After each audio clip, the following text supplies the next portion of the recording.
दिल ने फिर याद किया। सिनेमा के शायकीन और मौसीकी के शहदाइयों को शीबा का प्यार भरा आदाब, नमस्कार, सत श्री अकाल, प्रणाम। दिल ने फिर याद किया में आप सभी का तहे दिल से स्वागत है, इस्तकबाल है। आज यादों के पिटारे से कई सारी बेहतरीन यादें जो ताज़ा करने वाले हैं, आपके सामने रखने वाले हैं, वो हैं 90 के दौर के बहुत ही बेहतरीन ग्लोकार। ऐसे ग्लोकार जो किसी तारीफ के मोहताज नहीं है। बहुत सारे इंडी पॉप एल्बम्स, इनके गाने सच चढ़ के बोले हैं और आज भी बोलते हैं। इनके गाने आज भी जवां दिलों की धड़कन बने हुए हैं। ये है none other than Abhijeet Bhattacharya. बहुत बहुत खैर मकदम है, आपका स्वागत है दिल से। हमारे दिल ने फिर याद किया हमें। आपके दिल ने मुझे याद किया तो आपसे ज़्यादा मैं आपके दिल का शुक्रगुजार हूँ। लेकिन मैं 90 के दशक का नहीं हूँ। मेरा शायद जो पीक था, हाँ, वो 90 के बाद था, 2000। आप उसमें अगर देखेंगे तो मेरा जो एल्बम था तेरे बिना, हाँ, वो one of the biggest album था। और शाहरुख के साथ जो मेरा एसोसिएशन था, तो पीक पे था 2000 में।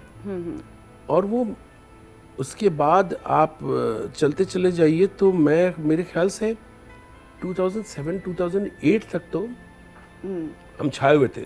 हाँ, हम मतलब काफी लोग। सो मुझे हम अगर इस बात को वापस ले लेते हैं। नहीं, आप वापस मत लीजिए, मैं जबरदस्ती आपसे कहलवाऊंगा ही।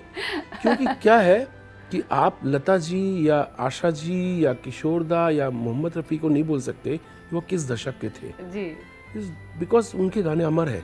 और उसके बाद अगर एक कोई दौर आया है, एक दौर वही था जी, जब उनका दशक था, दैट वाज लता जी, आशा जी, किशोर कुमार, मोहम्मद रफ़ी, मुकेश जी। जी, जी। उसके पहले भी कोई ऐसा दौर अगर होगा तो हम लोग ने नहीं सुना था। हम एक ऐसा एरा लेके आए थे जब म्यूजिक कंपनियां बननी शुरू हुई। There used to be only one music company. EMI बोल लीजिए, HMV बोल लीजिए, हिज मास्टर्स वॉइस बोल लीजिए, एक ही कंपनी होती थी जो बंद पड़ गई थी। हमारे टाइम से शुरू हुआ music companies. T series, tips, Venus, Saregama फिर से आया, फिर सोनी म्यूजिक, और नाम लेते रहिए, रीजनल से लेके क्या क्या कैसी कैसी कंपनीज आई और दे मिंटेड मनी और बड़े बड़े बिल्डिंग बन गए, म्यूजिक कंपनीज बन गई। ये हमारे टाइम हुआ, फिर से शुरू हुआ, म्यूजिक कंपनीज बन गई। हमारा दौर खत्म हुआ, म्यूजिक कंपनीज आउट, है ही नहीं, इसमें कोई दो राय नहीं अब है। आप समझ लीजिए कि हम कौन सा दौर लाए थे और अब कौन सा दौर आ गया है। हाँ। अब there is no music companies, no music shop, no physical sale of music. Thank God जो मैं आज के दौर में नहीं हूँ। I am very happy. मेरी पोजीशन अलग कर दी आज के जनरेशन ने। और आज का म्यूजिक जब से आया है, कब से आया पता नहीं, मैं आज का म्यूजिक तो तब से सुन रहा हूँ जब से मैं नया था। हमेशा लोग बोलते थे आज का म्यूजिक, आज का म्यूजिक, लेकिन हम जब आए तो हमारा ही म्यूजिक था। सही है। I am very happy that I don't belong to this so called आज का म्यूजिक। हमारा म्यूजिक लोगों ने सजा के रखा हुआ है, कलेक्शन है, एवरग्रीन है, अमर है। पूरी दुनिया बिल्कुल रश करती है, आपकी आवाज़ की दीवानी है। आपकी आवाज़ की हम बात करें तो शुरुआती दौर में अगर जाएं हम आपके, चूँकि आप कानपुर के रहने वाले थे, वहाँ से ग्रेजुएशन के बाद आप 1981 में 1981 में मुंबई की तरफ आपने रुख किया, बॉलीवुड में अपना नाम कमाने आए थे और यहाँ कई सारे इस प्रसिद्ध हस्तियों से आपकी मुलाकातें हुई। हम भुला नहीं सकते R.D. बर्मन साहब को, जिन्होंने आपके हुनर को पहचाना। इसके अलावा कोई ऐसी शख्सियत हैं जो मुंबई में आपके हमदर्द बने, आपके रहबर बने, जिन्होंने एक नई दिशा आपको दी? कभी ना कभी आप, हो सकता था आपके जहन में ऐसी बातें थी कि शायद मेरे लिए इंडस्ट्री नहीं बनी है, लेकिन आपके कदमों को उन्होंने रोका। ये हर एक कलाबाज, हर एक हुनरबाज, हर एक कलाकार के साथ होता है। तो आपकी लाइफ में R.D. बर्मन साहब के अलावा और कोई शख्सियत थे जिन्होंने आपकी रहबरी की जब आप मुंबई आए?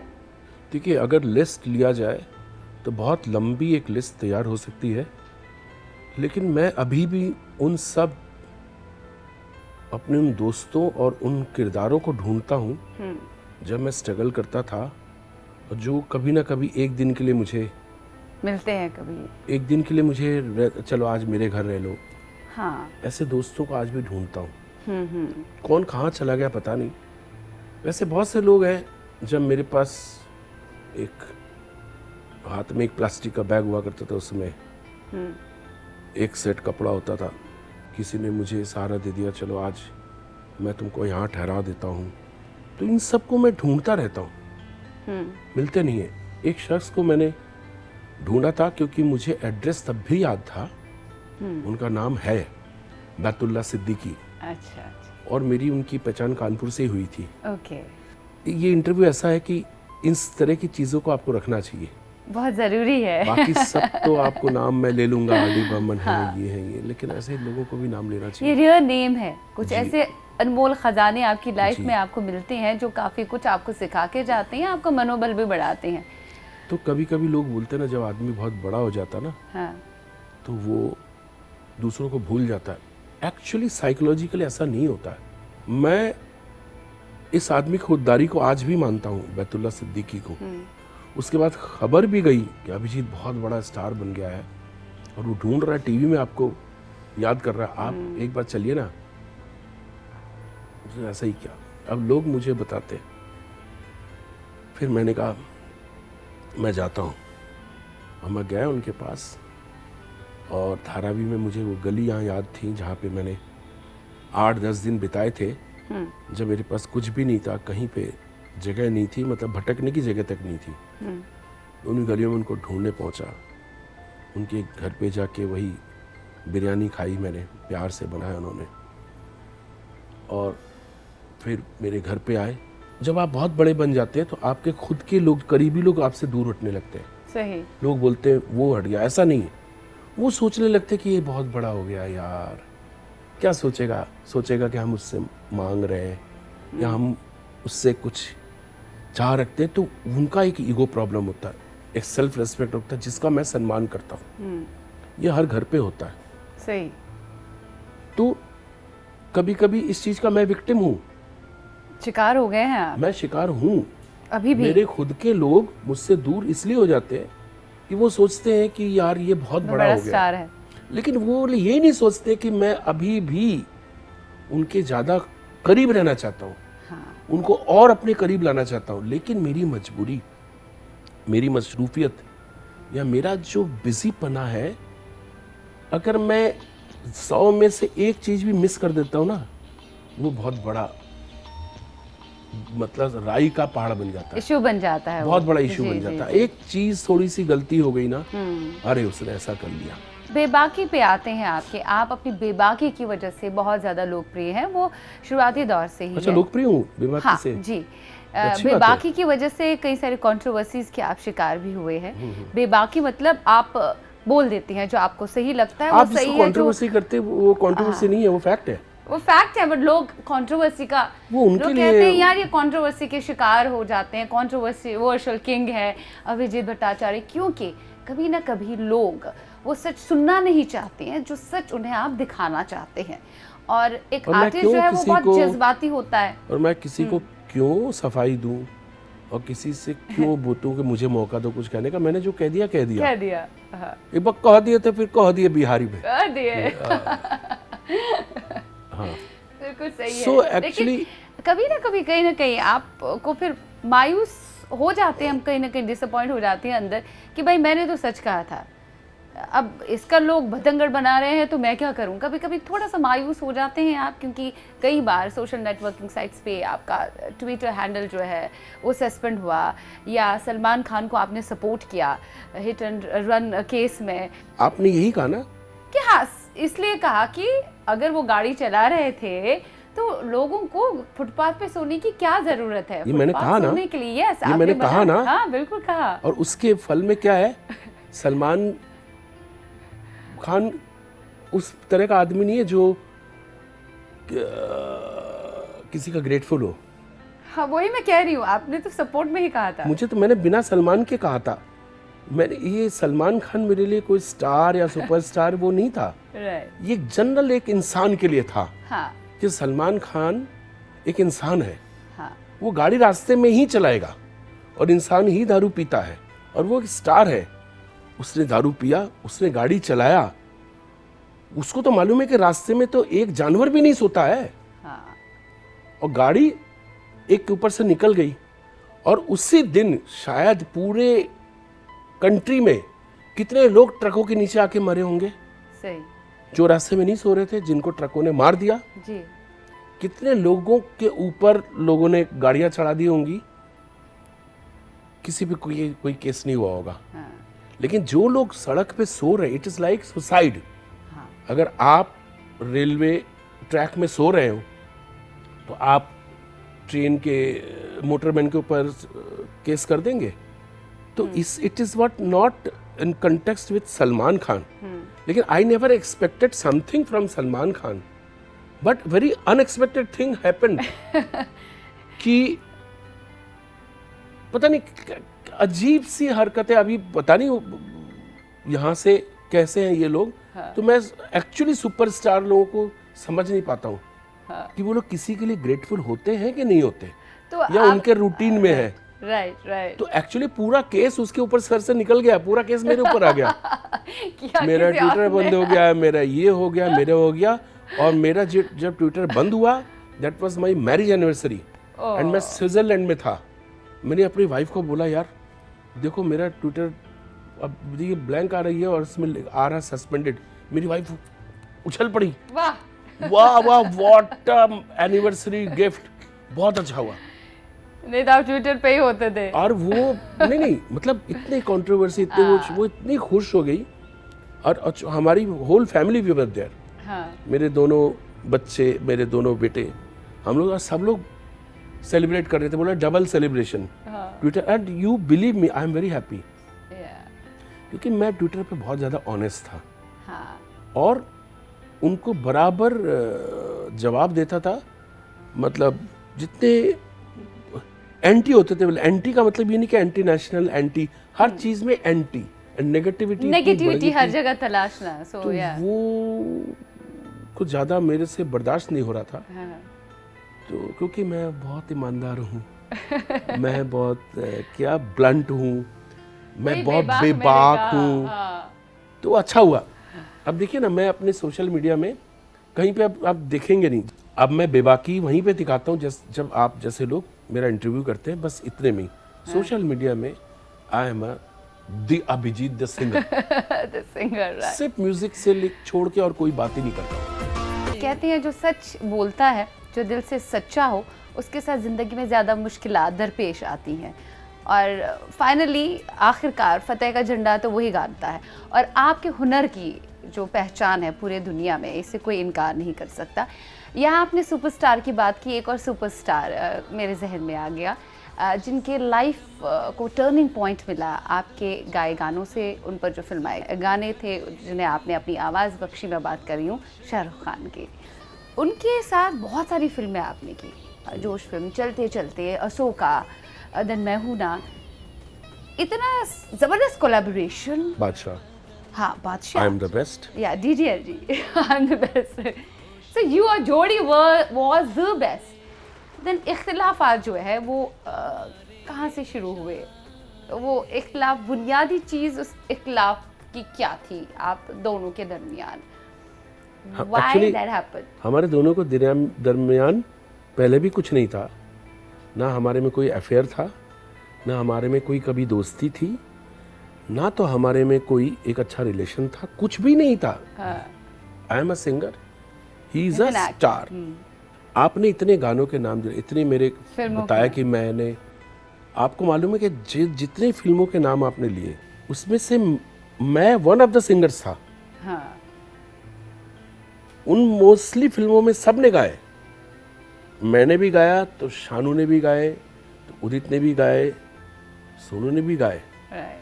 लेकिन जब मैंने शाहरुख के लिए अगर किसी फिल्म में एक भी गाना गाया, बाकी सब That ने was a गाया, hit and chart तो buster. वो ही पकड़ जाता था। एक था कुछ तो मतलब बॉन्ड था कि ये there was लकड़ी जल रही है, इसमें पेट्रोल, उसको जलाना है तो घी डाल दो। तो मैंने हमेशा घी का काम किया। और जब से अभिजीत भट्टाचार्य की आवाज़ उनके साथ नहीं आई, तब से आप बोलिए, मुझे भी कभी कभी बड़ा सदमा सा लगता है जब से अभिजीत भट्टाचार्य की आवाज़ शाहरुख खान के लिए नहीं यूज़ हुई। तब से आपसे सवाल पूछ रहा हूँ, तब से बताइए ना आगे क्या हो रहा है। हाँ वही, इसीलिए तो मैं आपसे पूछ रही हूँ कि इख्तिलाफात इसका कहाँ जवाब कौन हुए? देगा? ना आप ना मैं। इसका जवाब यही है कि गाने उतने हिट हमारे सामने नहीं आए, दैट्स ऑब्वियस। लेकिन मैं जोड़ी की बात कर हाँ, रही हूँ। गाने हिट होते हैं। मैं जोड़ी की बात कर रही थी। क्या वाकई में जो कहा गया कि आप किसी चीज से खफा है शाहरुख खान मैं से? हमेशा खफा रहता हूँ, मैं अपने माँ बाप से भी खफा रहता था। नाराजगी इतनी क्यों? सुनिए सुनिए, हम लोग जो इंसान हैं, हम आर्टिफिशियल नहीं हो सकते। प्रॉब्लम ये आर्टिस्ट है, बाकी लोग एक्टर हो सकते हैं, that means they are not artist. हाँ, एक एक्टर और एक आर्टिस्ट में फर्क होता है। हाँ, एक्टर को जैसा बोलोगे वो वैसा एक्ट करेगा, विलन बन जाएगा, मर्डरर बन जाएगा, रेपिस्ट बन जाएगा और रोने भी लगेगा। But maybe all the life they are acting, they are good in acting, तो धीरे धीरे वो उनके अंदर समा जाता है। लेकिन हम कभी आर्टिस्ट से बाहर नहीं निकल सके, हम हमेशा आर्टिस्ट थे। हाँ। तो खफा जज्बाती माँ बाप- होता है एक आर्टिस्ट। था माँ बाप से भी खफा होते हैं लोग। मैं हमेशा, माता जी ने ये नहीं बनाया, माता जी, मैं जब मम्मी जब तक जिंदा थी तो भी घर आके मैं पूछता था, माँ तुमने मेरे लिए वो बनाया घर पे? जो आपकी फेवरेट डिश होती थी जी फॉर हाँ, एग्जांपल। घर पे खाना बनाने वाले एक नहीं 10-10 लोग होते थे। लेकिन ऐसा क्यों होता था कि वो शिकायत क्यों होती है अपनापन। कि मम्मी तुमने ये नहीं बनाया? और आज भी वो शिकायत होती है मेरी वाइफ से कि मम्मी जैसा खाना, जो माता जी जैसा वो खाना क्यों नहीं बनता है। तो शिकायत हमेशा रहेगी। तो वो एक अधिकार है, वो मेरा अधिकार था। हाँ। अरे यार क्यों भटक रहे हो, सीधे रास्ते पे चलो। ऐसा काम हमने किया, बस उसी को कंटिन्यू करो। हाँ। जमाना तुम्हारे साथ चलेगा, तुम जमाने के साथ क्यों चल रहे हो? You are a trend setter. तुमने जो ट्रेंड सेट किया है, हम लोग ने मिलके किया है, उसको मेंटेन करो। जहां ट्रेंड से हटे, मैं कोई ऐसा गीत, लुंगी लुंगी लुंगी लुंगी, सही। देख लीजिए ना आप कहां से कहां हो गया। आपने कभी कॉल किया शाहरुख खान को, या उनकी तरफ से कभी कॉल आया आपके लिए? आई मीन कुछ तो हुई होगी ऐसी बात। मैंने अच्छे अच्छे काम के लिए बहुत से कॉल किए। तो मैं एक बहुत बड़ा दुर्गा पूजा करवाता हूँ, हाँ, लोखंड वाला दुर्गोत्सव, जी। बहुत बड़ा। और मैं तो इसको सीना ठोक के बोल सकता हूँ, लोखंड वाला दुर्गोत्सव एक इतना बड़ा हिंदू त्योहार है, नाम ही है दुर्गोत्सव। और उसमें उसको सक्सेस बनाने में 70% मुस्लिम लोगों का हाथ है। जी। बनाने में, क्रिएट करने में। इवन हमारे यहाँ पे जो 15,000 लोग जो भोग चढ़ता है उसको बनाने में, मेरे हर क्रिएटिव उस पे, मेरे करियर में, शाहरुख बोलिए, जावेद अख्तर बोलिए, या अजीज मिर्जा बोलिए, सब चीज़ों में। तो मैं चाहता हूं कि हर कोई हमारे साथ शामिल रहे। तो मैंने उस नंबर पे 1-2 बार फ़ोन किया कि यहाँ पे सभी लोग आते हैं, सब स्टार लोग आते हैं, तो हाँ विल, ये जो आंसर होता है विल लेट यू नो। उनकी तरफ से मैंने बहुत फ़ोन किया था, किसी और काम के लिए नहीं, इसीलिए कि एक बार आ जाओ और आशीर्वाद लेके जाओ, दुआ लेके जाओ यार। लेकिन आपको इतने मिलियंस दे दी जाएंगे तो आप एक शादी में जाके अटेंड कर लोगे। मैं डांस करने की बात नहीं कर रहा हूँ, ही नेवर डज दैट, लेकिन उनका एक प्रोफेशनल फीस है तो अटेंड करेंगे। इतने मिलियन दे दो, ही विल अटेंड द कोई भी स्टार को। लेकिन देयर आर स्टार्स जो लोग खुद से बोलते हैं कि हम आएंगे यार, उधर आना चाहते हैं जी। तो I expected this from him. Then you hurt. नहीं, ऐसा नहीं है कि ये मैसेज उन तक पहुंचता नहीं है या उनके दिमाग में नहीं आता है। हर एक को मालूम है, फिल्म इंडस्ट्री में हर एक को मालूम है, अभिजीत का दुर्गा पूजा जो होता है वो वर्ल्ड का, इंडिया का सबसे बड़ा दुर्गा पूजा होता है। हर तरह के लोग आते हैं वहाँ, भाईचारे की का सबूत देता है। एक दिन पहले संजय दत्त आया था कि यार कल मेरा परसों वर्डिक्ट है, जो भी है आएगा तो जो भी है सजा तो मिलेगी, लेकिन एक बार इधर आके जाऊंगा तो अच्छी से अच्छा मेरा वो हो जाएगा। और देखिए वैसा ही हुआ। सही है। उसका काफी अच्छा, मतलब उसके अगेंस्ट उतना नहीं गया जितना एक्सपेक्ट कर रहे थे लोग। सही। तो वो भी आके गया, सब आके जब गए। सो मुझे ऐसा लगा कि मैंने बुलाया था अच्छे उसमें आओ, लेकिन कोई अगर फ़ोन उठा के बोले we will let you know, तो वो इस चीज़ को जरूर दिखाइएगा वहाँ तक पहुँचे। कि इतना लेट मतलब हो जाए, क्योंकि अगर आप एक्सपेक्ट करते कि इतने पैसे दूंगा, तो I have already paid a lot. हम बहुत दे चुके हैं जिसका प्राइस हमको अभी तक नहीं मिला है। And same you have done, तुम भी मुझे बहुत दे चुके हो। हम एक दूसरे को एक्सचेंज किया है हमने अच्छे अदा नहीं कर सकते। जो मैंने किया तुम्हारे लिए, तुमने मुझे जितना पे किया और मैंने तुम्हें जितना पे किया, उसका कोई बकाया नहीं हो सकता, उसका कोई कुछ वैल्यू नहीं हो सकती। तो वो तो मैं तो बहुत पहले अदा कर चुका हूँ, तुमने भी बहुत अदा कर दिया है। आ जाते तो मजा आ जाता। हाँ। तुम्हारी जिंदगी में भी फिर से मतलब नई बहार आ जाती है। मिलते हैं एक छोटे से वक्फे के पार। देखते रहिए अपना चहेता प्रोग्राम दिल ने फिर याद किया। हम आज महवे गुफ्तगू हैं बहुत ही बेहतरीन गुलकार और बेबाक किस्म के इंसान अभिजीत भट्टाचार्य से। Stay tuned.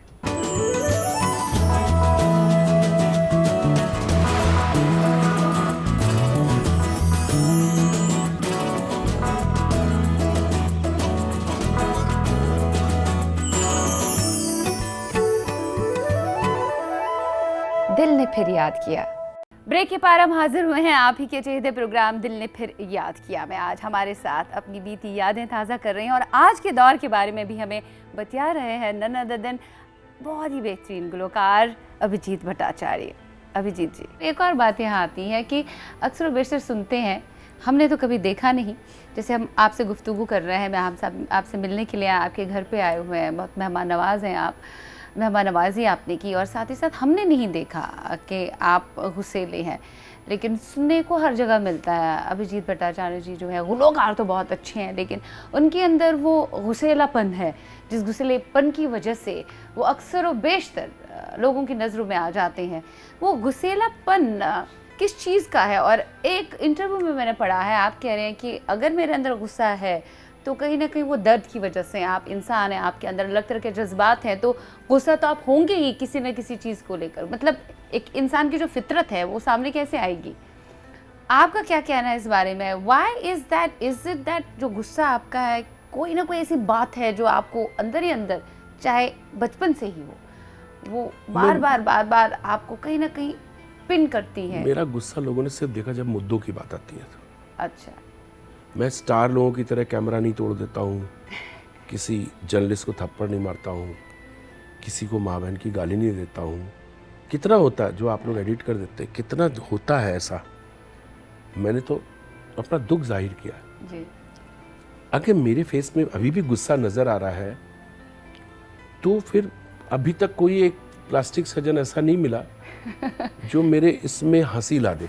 ये मेरा, मुझे तो बहुत से लोग बोलते कि दैट इज़ आप बहुत सेक्सी लगते हो, यू लुक वेरी हॉट। यही एक्सप्रेशन से आपका मैं सबसे अच्छा लगता है। तो मैं उसमें क्या अभी लॉलीपॉप पकड़ खड़ा हो जाऊं ऐसे करके? मुझे समझ में नहीं आता। हाँ, जो आप है वो आप है। जैसे मैंने कहा, आप जैसे अंदर से है वैसे बाहर से भी है, और आपको ट्रांसपेरेंट होना ही पड़ेगा लाइफ में। मेरे अंदर और ऐसे लोग सफर तो करते ही। मैं बहुत ही ज़्यादा फ्रेंडली, मैं ओवर फ्रेंडली हूँ। जब तक लोग जो मेरे साथ काम करते हैं, how dedicated, how punctual, how perfectionist I am, और उनको ये मालूम है कि यार ये उसको अपसेट हो जाएगा तो फिर he will be very upset. उसको अगर आप मेरे खिलाफ अगर वो बना दिया गया, हुआ ऐसे बहुत जगह होता है कि लोग चाहते ही नहीं है कि मैं उधर रहूं for their interest, for interest. तो अच्छा, हम ये कह सकते हैं मैनिपुलेसी के शिकार हुए हैं। जैसे बीच में एक इनटॉलरेंस का एक मार्केटिंग हुआ था कि भड़काते रहो लोगों को, इनटॉलरेंस, असहिष्णुता, इस तरह का। तो हम लोग कुछ ही लोग टारगेट बने उसमें, जहाँ पे मेरे खिलाफ भी बहुत टारगेट हूँ। रियलिटी शोज छोड़े क्यों आपने? Why did you say no to they don't reality want shows? the producer, they don't want कि रियलिटी में टीआरपी सिर्फ मेरे वजह से आए। ये था जब जिस शो में मैं गया, इतनी ज़्यादा मैंने रियलिटी कर दी कि वो डाइवर्ट हो जाता है। आप किसी को एक चीज़ बना के उसमें एक आप क्या दिखाते हो कैमरे में? कोई रो रहा है, कोई ये हुआ है। मतलब नहीं भी रोना आ रहा तो उसको रोना पड़ेगा, उसकी माँ को रोना पड़ेगा, उसके बाप को रोना पड़ेगा, उसको करना पड़ेगा। जिस टाइम म्यूजिकल रियलिटी शो का ऑडिशन होता है, उस कंटेस्टेंट की लाइफ वहीं पे खराब हो जाती जब उसको बोल जाए यू आर सिलेक्टेड। गया वो आदमी काम से। You are selected for what? You are selected one of the character of that reality show, not as a singer, not as a वो। तुम जैसा भी करो, यू विल बी प्रोजेक्टेड। जिस दिन शो खत्म हो उस दिन लात मार के तुमको निकाल दिया जाएगा। मेरे दोस्त हैं बहुत अच्छे अच्छे म्यूजिक डायरेक्टर्स जो रियलिटी शो में बैठते हैं, और प्रॉब्लम क्या, सब लोग गाने लगे। पहले कोई नहीं गाता था क्योंकि उनको मालूम है माइक के सामने जैसा गाओगे वैसे ही आएगा रिजल्ट। अब इनको मालूम है उनको माइक में गाना ही नहीं है, तो अपना लैपटॉप ले लेंगे, कहीं पे भी करेंगे, अपने घर पे ही अपने खुद का स्टूडियो बनाया, खुद ही रिकॉर्डिस्ट है, खुद ही है, माइक के सामने खुद ही गाएंगे, कोई सुनेगा नहीं। फिर उसको सॉफ्टवेयर से और उससे करके उसको पूरा बढ़िया गाना बना देंगे और छोड़ देंगे। उनका गाना भी हिट, उनका म्यूजिक भी हिट, सब कुछ। वो बेवकूफ़ बनाते हैं कंटेस्टेंट को, खुद के पास काम नहीं है। आप एक म्यूजिक डायरेक्टर का नाम ले लो, आज के दौर के म्यूजिक डायरेक्टर्स की आज के दौर के, पिछले दौर के, एक भी म्यूजिक डायरेक्टर का नाम ले लो जिसको आप पिछले 10 साल से रेगुलर देख रहे हो या सुन रहे हो। एक एक फिल्म में 10-10 म्यूजिक डायरेक्टर्स होते हैं। बिल्कुल सही, वो बिल्कुल चेंज हो गया है जॉनर, एक एक फिल्म में 10-10 म्यूजिक डायरेक्टर्स। अब वो लोग, उनका घर का खर्चा कैसे चलता है? अब वो कंटेस्टेंट को बोल रहे हैं, खुद गाते हैं वो लोग, कंटेस्टेंट को बोल रहे तुम आगे चल के ऐसा बनोगे, तुम्हारा ये होगा, तुम्हारा ये होगा, मैं तुमको ये करूँगा, मैं तुमको चांस दूंगा। वो कहाँ चांस देते मालूम है? मैं जब फ्लाइट में बैठता हूँ, फर्स्ट रो पे बैठता हूँ, तो धीरे धीरे देखता हूँ पूरा एक टीम सिंगर्स और म्यूजिक डायरेक्टर एक साथ घुस रहे, दादा दादा दादा आ गए, सब बैठे पीछे। सबको मालूम है मैं अपने शो में जा रहा हूँ, मेरा कॉन्सर्ट हो रहा होगा, टिकट बिक्री होगी या कोई रियल कॉन्सर्ट चल रहा हो, और उनको मालूम है वो लोग शादी ब्याह में जा रहे गाने। तो ये कंटेस्टेंट का फ्यूचर है कि तुम एक बड़े आर्मी ऑफिसर के बच्चे हो, तुम एक बड़े आईएएस ऑफिसर के बेटे हो, तुम आईएएस ऑफिसर नहीं बनोगे, अब तुम डॉक्टर नहीं बनोगे, तुम फंस गए हो ये कार्ड लेके। अब तुम सिर्फ शादी ब्याहों में गाना गाओगे क्योंकि तुम्हारे जो मेंटर हैं वो लोग यही कर रहे हैं। So we can say you are against these reality shows. आपको लगता है कि ये जो कहीं ना कहीं एक अच्छा सिंगर है, नहीं, आप प्रॉमिस मत करो ना, उसको सपने मत दिखाओ, सपने मत दिखाओ। क्योंकि जो जो लोग सिंगर बनने आए थे रियलिटी शो में, कोई म्यूजिक डायरेक्टर बन गया है या कोई कुछ बन गया है, लेकिन वो लोगों ने विन नहीं किया था। जिन्होंने विन नहीं किया वो लोग बन गए, जिन्होंने विन किया वो लोग कहीं पे भी नहीं है, कहीं पे भी नहीं है। क्योंकि उनको रियलिटी से आप अवगत नहीं कराते हो कि दिस इज द रियलिटी। वो दिखाओ ना रियलिटी शो में कि जो सबसे पहले बना था, जो आज बना है। पिछले 25-30 सालों से रियलिटी शो चल रहा है, 94 से, सही 28 इयर्स से रियलिटी शो चल रहा है। मैं I am talking about music, I am talking about only singing reality show. आप एक ग्राफिया ले लो कि इनका क्या हुआ, बर्बाद हो गए, लड़कियां डिप्रेशन में चली गई, एंड सब लोग अच्छा गाते हैं। सबसे बड़ा प्रॉब्लम कि दे आर फैंटास्टिक सिंगर, लेकिन एक आदमी, एक मछली अच्छी खासी तालाब में तैर रही है, आपने उसको उठाया और एक्वेरियम में रख दिया बड़ा करके आपके ऊपर। वोट आ रहा है, कुछ नहीं आ रहा, कोई एसएमएस करके वोट नहीं करता, कुछ नहीं करता, आप दिखा रहे हो इसको पब्लिक सपोर्ट मिल रहा है, ये हो रहा है, और आपने एक्वेरियम में लगा दिया। अब उसको वापस तालाब में छोड़ दो, मर जाएगी मछली। बिल्कुल। अब आपने रियलिटी शो को क्या कर दिया कि इसने आपको उसमें ऑक्सीजन दे दिया, आपको ये दिखाया, आपको वाह वाह वाह वाह हो रहा। उसके बाद जैसे ही जिस दिन ख़त्म होता, उस दिन बस में बैठते हैं, उनके माँ बाप लोग सोचने लगते हैं कि हम अपने शहर वापस जाएं या मुंबई में ही ठहर जाएं। उम्मीद जागती है, कुछ बनने की नहीं, कुछ करने की नहीं, फिल्म में गाना ये गाना है, तो इसके पहले कितने लोग आ गए, और हर कोई, इसका मतलब ये नहीं जो रियलिटी शो में गा रहे हैं उनको ही चांस मिलेगा।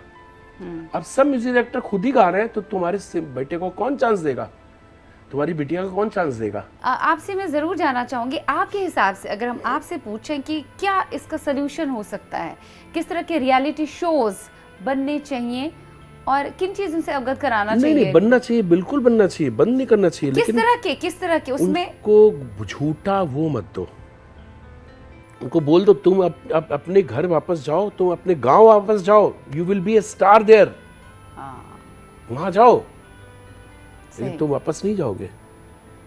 मुंबई में आप बिलीव तक नहीं कर सकते, अच्छे अच्छे डॉक्टर्स, बड़े बड़े, जैसे सब लोग मुंबई शिफ्ट हो गए बेटे के लिए। बेटी, कुछ लोग अच्छे थे जिन्होंने माना नहीं, वो चले गए। आप इशमीत को देख लीजिए जो वॉइस ऑफ इंडिया में बना था, सिर्फ मैं ही अकेला उसको लेके चला था, बराबर उसको करते करते मुझे मालूम था इसको कैसे सामने लाना है। मैंने बहुत श्रूड वो खेला था, उसको इतनी गालियां दी मैंने एक एपिसोड में, नहीं तो वो एपिसोड से बाहर चला जाता। उसकी इतनी गालियां थी कि पूरा पंजाब मेरे खिलाफ हो गया, और उसको इतने वोट मिले कि वो सरवाइव हो गया। That was my tactics, to be very honest, because I wanted.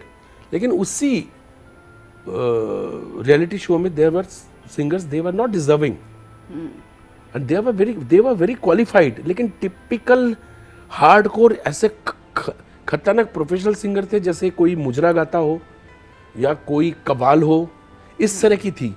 Ishmeet was a real talented, उसको गढ़ सकते थे जितना मर्जी, बच्चा था, इतना सुंदर गाता था, मेरे पसंद का था, तो मैंने कहा मेरी पसंद का इसको मैं ऐसे करूँ, तो उसको जानबूझ के मैंने खराब कहा, उसको पूरे वोट्स मिल गए और वो सर्वाइव करके आ गया। अब देखो वो इतना बड़ा स्टार बन गया था, अब वो भी फंस गया बॉम्बे में, बोला मैं नहीं जाऊंगा। पंजाब में उसकी इतनी डिमांड बढ़ गई, लेकिन उसने भाव नहीं दिया। फिर उसका एंडिंग बहुत बुरा हुआ, जहाँ पे भी वो स्विमिंग पूल में जैसे वही। तो आप लोग एक सुपरस्टार बुलाता, आ जाओ गा दो, तुम गाओ, रिकॉर्डिंग करो, लेकिन दिखाऊंगा मैं गा रहा हूँ। द सुपरस्टार तुमसे गवाएगा और नाम अपना देगा। आप चांस नहीं दे रहे हो, आप उनको भटका रहे हो। वो लाइफ में और भी बहुत कुछ कर सकते थे, लेकिन आप उसको करने ही नहीं दोगे। मैं तुम इधर ही आ जाओ और भटको, और इसके बाद गेट लॉस्ट। आई विश कि आप जिस तरह से सीख दे रहे हैं, जो ये शो देख रहे हैं, उन तक ये बात पहुँचे कि किस तरह से उनको अपने आप को जानना है, अपने आप से सवालात पूछने हैं, ताकि वो भटके ना। खैर, इसी बात पे क्रेडिट्स की बात आ गई। ओम शांति ओम या महूना की अगर हम बात करें, ये कितना सही है कि आपने कहा कि क्रेडिट्स में आपका नाम बहुत लास्ट में आ गया, आप इससे खफा हो गए थे? क्रेडिट नहीं दो तो ठीक है, अगर क्रेडिट दो तो जानबूझ के ऐसी जगह क्रेडिट दो जहाँ पे कचरे वाले का भी नाम में नहीं आता। राइटर दिखा दिया, म्यूजिक डायरेक्टर दिखा दिया, सब लोग हैं। फराह खान के जितने असिस्टेंट है सबको दिखा दिया, स्पॉट बॉयज को दिखा दिया, आयरनिंग वाले को दिखा दिया, सबको बिगिनिंग में। सिंगर्स का नाम तक नहीं आया। It's a point. मेरे घर वालों ने मुझे सपोर्ट किया, दो तुम अभिजीत, तो मैंने भी अच्छा कुछ भी नहीं कहा मैंने, ना तो कोई खराब वर्ड बोला, ना तो ये बोला। मैंने कहा नहीं सॉरी। 2 बार हो गया, प्रेस कॉन्फ्रेंस यहीं पे बुलाया था। देखिए 2 फर्क है, 2 बंगाल के लोग हैं, और बंगाल से कोई भी आता है तो लोग बंगाल टाइगर बोलने लगते हैं। आप देख लीजिए अरिजीत के केस को, अरिजीत हाथ पैर पड़ता रहा, मेरा गाना रख दो, मेरा गाना रख दो, मेरा गाना रख दो। सच अ बिग सिंगर, राइट, इतना बिग सिंगर, उसको भाव ही नहीं देना चाहिए था, या बोल देता कि मैं नेक्स्ट टाइम तुम्हारे लिए गाऊंगा ही नहीं, या कर देते था लोग। और क्या किया उसके वॉइस को, एक पाकिस्तानी से डब करवा दिया। आई नो आपके अंदर वो देशभक्ति है। इससे बड़ा अपमान सही, एक देश के एक टॉप सिंगर को तुमने, उसने हाथ पैर जोड़ा, तुमने नहीं माना, और उसका गाना एक पाकिस्तानी से डब करवा दिया। किसी और से करा सकते थे अगर करना ही था। और एक मैं सुपरस्टार प्रेस कॉन्फ्रेंस बुला के बोल दिया मैं इसके लिए गाऊंगा नहीं कभी। गाली तो नहीं दी, नहीं, गलत तो नहीं बोला, जो आपने फील किया, आपने वही बोला। तो फिर क्या होता, मेरे से छोटे हो, मेरे से जूनियर हो, आके बोल देते, गले लग लेते, हो जाता। हम मिलते हैं वक्फे के पार। देखते रहिए अपना चहेता प्रोग्राम दिल ने फिर याद किया।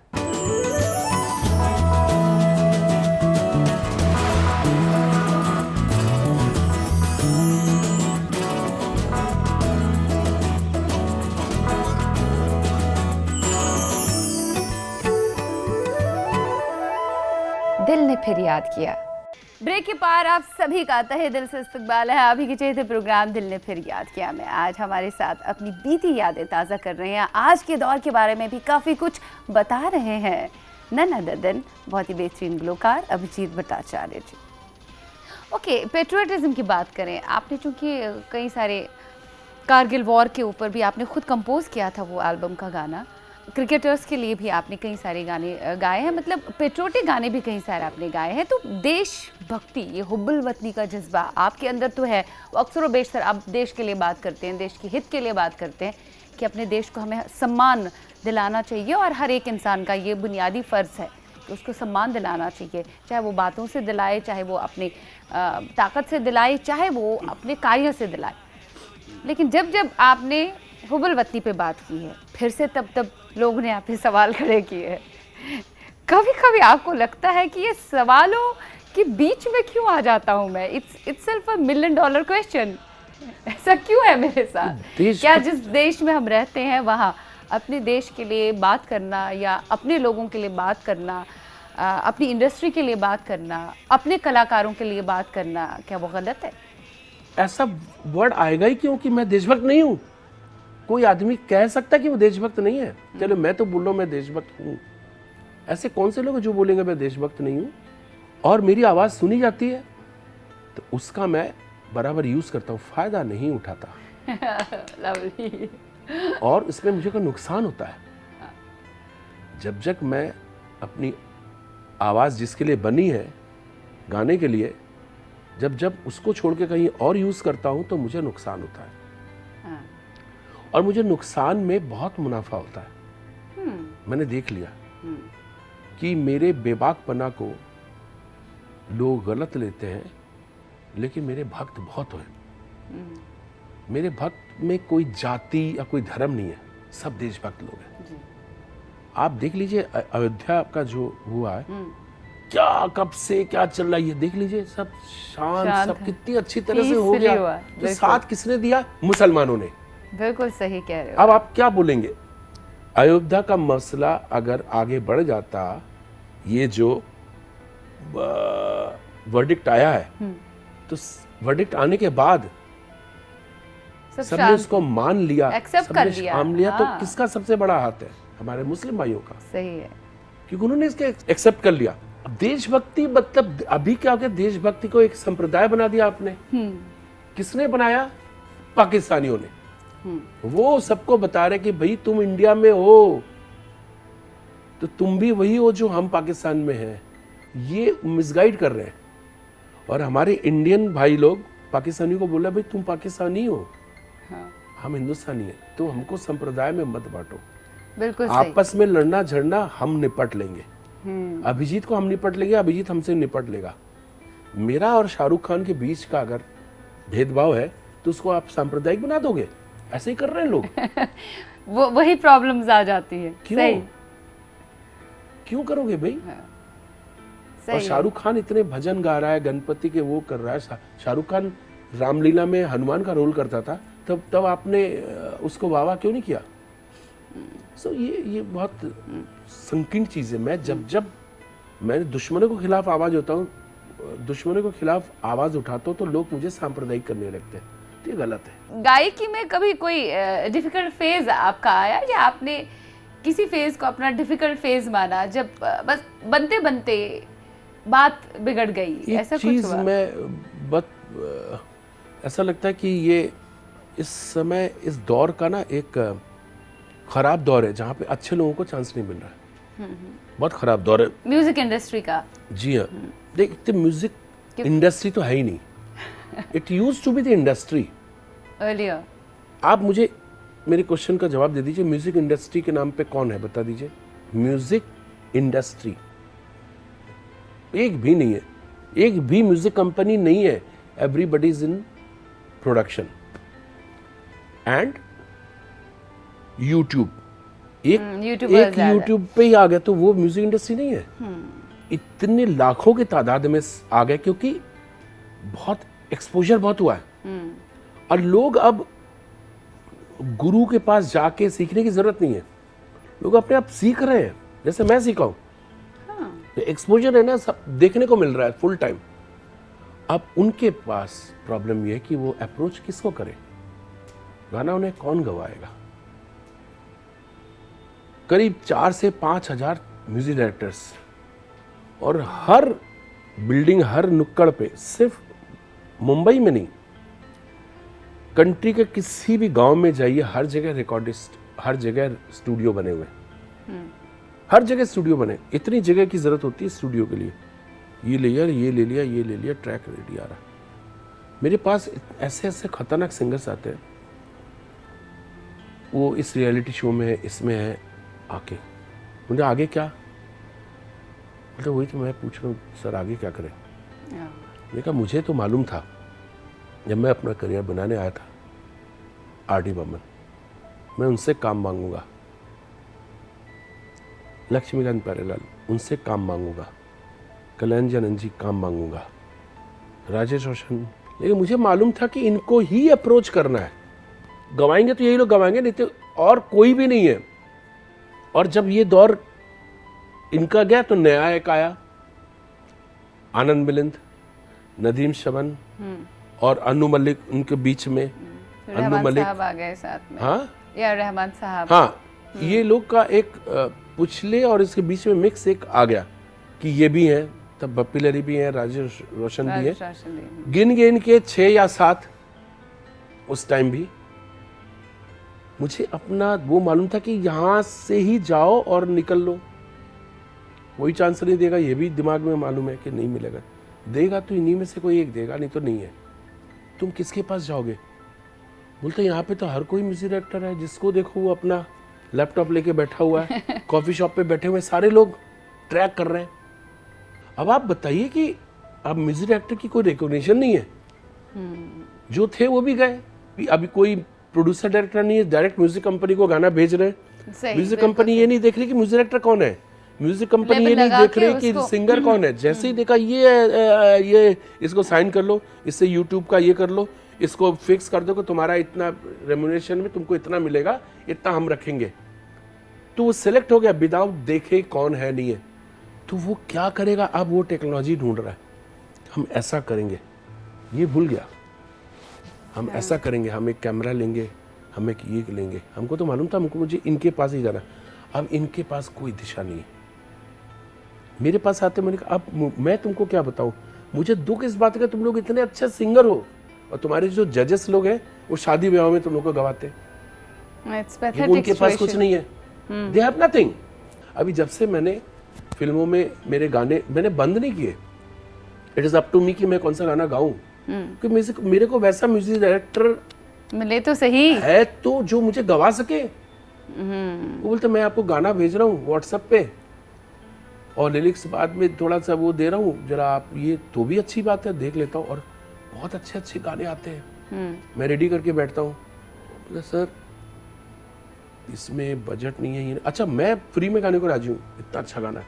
I am telling the truth. इतनी अच्छी शायरी है, इतना अच्छा म्यूजिक है उसका, इतना अच्छा म्यूजिक है, इतना अच्छा गाना है. मैं फ्री में गाने को राजी हूँ, लेकिन किसके लिए गाऊँ? वो बोलता बजट नहीं है, फिल्म छोटे. मुझे तुम्हारी अगर पिक्चर रिलीज ही नहीं होगी, तुम्हारा प्रोड्यूसर के पास पैसे नहीं है, तो मैं अपना वेस्ट क्यों करूं? इतने अच्छे गाने को क्यों वेस्ट कर रहे हो? तो ऐसा कर, गाना मेरे को दे दे, मैं गा दूंगा, खुश रहो. तो वो भी एक प्रॉब्लम है. हर कोई म्यूजिक डायरेक्टर है, हर कोई बन गया. इतने अच्छे अच्छे म्यूजिक डायरेक्टर आ गए, उनको रिकॉग्नाइज करो और खुद अपने आप में एक इंडस्ट्री बन जाओ, जो लोगों ने दिखा दिया अभी. और कौन लोग दिखा रहे जिनको गाना नहीं आता है. प्रॉब्लम ये आ गया है कि जिनको गाना नहीं आया था वो टेक्नोलॉजिकली इतने ज्यादा टेक साउंड हो गए कि उनको हर चीज आती कि उनके वो कितना भी बेसुरा गा दे, ऑटो टोन करके सही करते सुर में ही निकलेगा. अब जो बेचारा रियाज करके गा रहा, जो जिसके माँ बाप ने सपने देखा हुआ, अब वो अपना सॉफ्टवेयर पे ये कर रहा है, कैसे करोगे आप बताओ।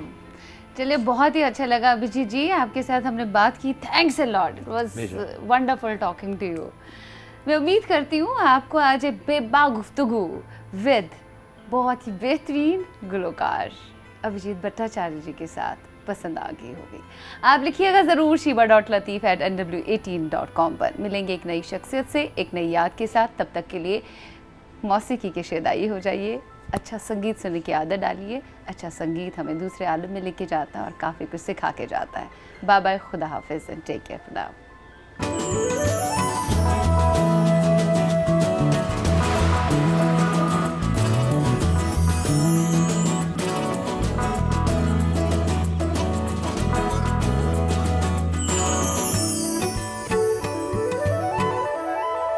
दिल ने फिर याद किया,